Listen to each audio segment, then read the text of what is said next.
Download Storyboard app from Play Store. Learn and prepare for various entrance exams but with stories. Link for the app is in the description. Now let me ask you a question now. What are the last two digits of this number? 133 raised to 134. So how will I start solving this? I'll first write this as 33 raised to 134. Then I'll write the power of 33 as 33 raised to 4 raised to what? That will be my quotient. So just take the quotient. 4 3s are 12. You're left with 1 4 14. This is again 4 3s are 12. 33 into 4 is 132. So you will be left with 33 raised to 2 is what you will be left here. So that the total will be 134. Then 33 raised to 4, you will write this as 33 raised to 2 into 33 raised to 2. And the whole thing is raised to 33. And this 33 raised to 2 remains to be here, which will be there at this side. Now 33 square, I don't want to know what that number is, but I want to know what are the last two digits of it. So the last two digits will be 89. Okay, and how do I know that? This will be minus 17 minus 17, something that we have learned in the basics of maths class. Similarly, the last two digits of this will be 89. And this whole thing is now raised to 33. That's what I get it here. And again this 33 raised to 2 remains here at this side. 89 into 89, this is what I am left with, last two digits into last two digits. So 89 square, 89 square is minus 11, and the last two digits I'll get here as 21. Okay, in case some of you are wondering, please watch the basics class and you will get the idea of this. Into 33 raised to 2, that's what you will get it here. Now 21 raised to 33, any number that has a unit digit as 1, so this will be 1, and the tens digit, how do you get this? 3 into 2, 3 into 2 will be what? 6, so the last two digits will be 61. And since this is 33 square, what will be the last two digits? Minus 17, 289, 89.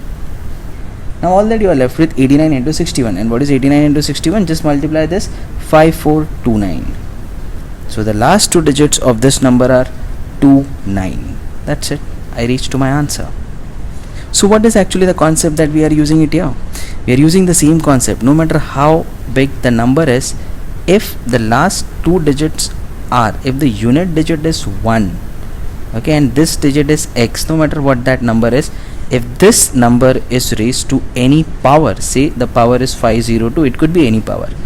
Now if you raise this number to any power, the unit digit will remain to be 1, because 1 raised to anything, the unit digit will always be 1. But the tens digit will be what? This number multiplied by x. So it will be what? 2 into x. That's the concept that I use it here. Okay, so what did I do? I made 3 end in 1. So I saw which power of 3 gives me 1. First of all, I saw that 3 raised to 1 is 3, 3 raised to 2 is 9, 3 raised to 3 is 27, and 3 raised to 4 is 81. So 1. So I wrote the power here as 4. 4, then the quotient left was 33, and that 33 raised to 2 came here. Then I split this up as this into this raised to 33.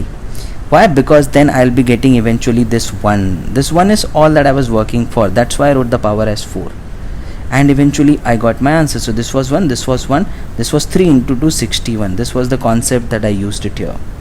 And then it is just about the normal multiplication.